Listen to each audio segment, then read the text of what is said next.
Leading up to the release of Superman, James Gunn has featured heavily in the press as of late, and what has really grabbed the headlines is him taking Hollywood in general to task, and throwing Marvel in particular under the bus.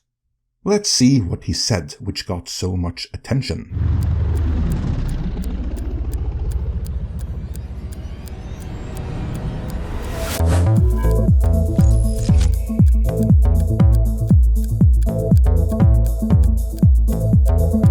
One could easily get the impression that James Gunn has been on some kind of monstrous press tour, but in reality, most recent headlines, articles, write-ups, and even videos about him can be traced back to one major paid-for-puff piece in Rolling Stone magazine, which is part of the movie's marketing campaign.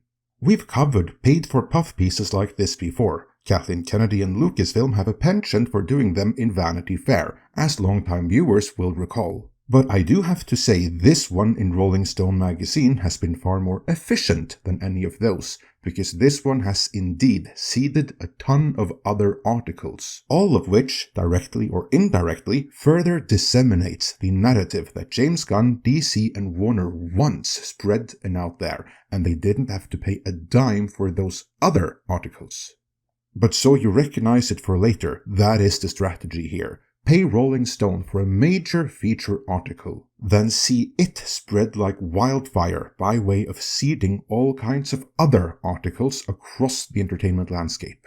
Because you'll note how all of this makes James Gunn and DC look good, primarily at Marvel's expense. If you appreciate little nuggets of insights like that, then please like this video and hit subscribe as we constantly have more nuggets like this. With that, let's get into what really caught everyone's attention, using one of the countless articles spawned from the initial seed piece in Rolling Stone. There are many to choose from here, but let's go with Industry Trade, The Hollywood Reporter. They led with the headline, James Gunn says the movie industry is dying due to films being made with unfinished scripts. Let's see exactly what James Gunn had to say about this problem in Hollywood showing up to class with unfinished homework. As the write-up begins, James Gunn has a #1 reason why he believes the movie industry is dying. Well, that's a bold statement, especially from someone who is inside the bubble, which is also why it's so significant. Because let me be clear, what Gunn is saying here is nothing revolutionary new. If we're honest, it's kind of like saying water is wet. Problem is, the only ones proclaiming the proverbial water to be wet is pundits such as ourselves, and many others who have been noticing the decline in Hollywood and in their output the last few years. But we are toxic fans. The bad people, the good people inside the bubble are supposed to ignore, because we're said to be grifters peddling in fake news.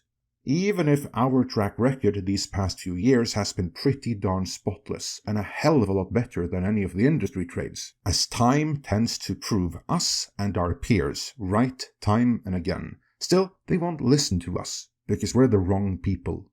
So while Gunn isn't saying something we or others in our sphere haven't said before, him saying it means it's coming from one of them, and that is saying something. Then it can't be ignored. Normally, it would be a matter of everything is fine, go about your business, nothing to see here, but they can't do that now when Gunn is the one saying it. This isn't even the normal doom and gloom of AI, or strikes, or DEI-related necessities, because Hollywood already accepts those. No, this is something new for Hollywood. To wit, the piece continues. The filmmaker and co-head of DC Studios recently told Rolling Stone that a lot of the bad movies being released are due to production dates being set before scripts are completely finished. I do believe that the reason why the movie industry is dying is not because of people not wanting to see movies. It's not because of home screens getting so good, Gunn said. The #1 reason is because people are making movies without a finished screenplay. Well, that is a refreshing statement coming from someone who isn't one of my colleagues, or a film fan who doesn't have their head in the sand like most of Hollywood. Now, it isn't anything new for Hollywood to start a production without a finished shooting script, and there is a business rationale for it. You see, huge, massive productions needs tie-in deals, toys, Happy Meals, and stuff like that. And for all of them to synchronize their watches, as it were, everyone needs to know the end date, the release date, and they need to know the designs, they need to know the major action pieces, and they need to know all of that years in advance. Which means the studio has to commit to a release date, to the designs, and to the major action set pieces, long before the script is anywhere near done. And then the script has to continually evolve with those as unchangeable givens, which is part of the reason why so many major blockbusters often are a bit on the, shall we say, shallow side. This is standard practice where major blockbusters are concerned. However, there is a particular studio that is getting a reputation for consistently going forward without a plan, let alone a shooting script, because they've been doing it since Iron Man. Unfortunately, this is where The Hollywood Reporter and many other write-ups end, as they don't want to call out the mighty Disney more than necessary, though they do elaborate on Gunn's own scripts and DC projects, and how he does better. Because that is the marketing angle here, using the example of Gunn and Warner as how it should be done and putting it out there by way of Rolling Stone. Case in point, The Hollywood Reporter write-up continues. When Gunn took over at the helm of DC Studios with Peter Safran, he emphasized that superhero films under his guidance would not go into production until scripts were finalized. He even admitted that they just killed a project due to that very reason. Everybody wanted to make the movie. It was greenlit, ready to go, the Superman director said. The screenplay wasn't ready, and I couldn't do a movie where the screenplay's not good. What he's saying between the lines there is that all of the commercial partners were happy because they had everything they needed, but DC and Warner didn't have a film they would be happy with, so he killed it. The piece then goes on to talk about how fortunate they are not to have a mandate at Warner, as opposed to, well, everyone knows, even if The Hollywood Reporter doesn't want to say, so we'll just finish up their write-up. We have to treat every project as if we're lucky, Gunn explained. We don't have the mandate at DC Studios to have a certain amount of movies and TV shows every year. So we're going to put out everything that we think is of the highest quality.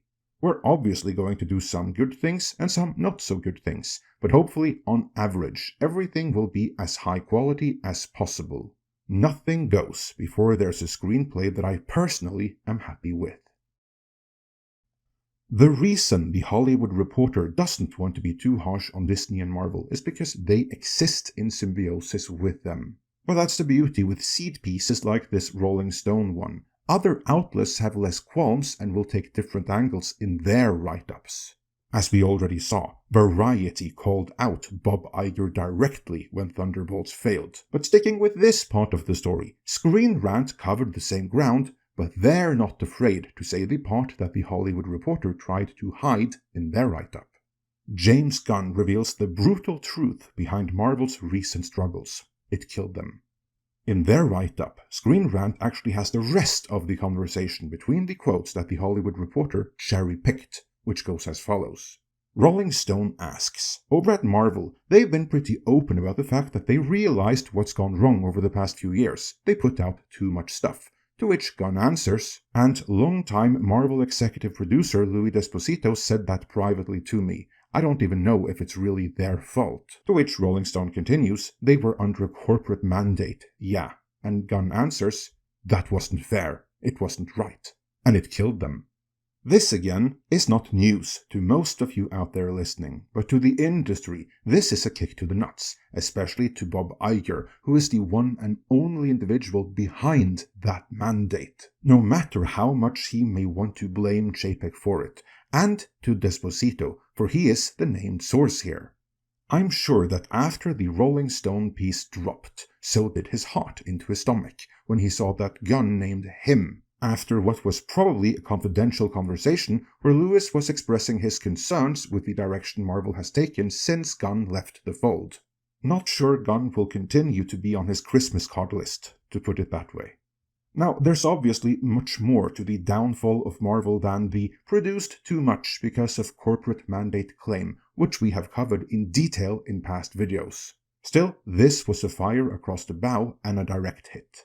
Let's just say that Gunn won't be welcome back over at Marvel anytime soon, and Esposito had a very uncomfortable week at work, no doubt. There is plenty more to cover from this Rolling Stone spin piece, and we will break down all of it and so much more in upcoming videos. Please subscribe so you don't miss out on that, and like and share this video, and of course, let me know your thoughts on all of it in the comments.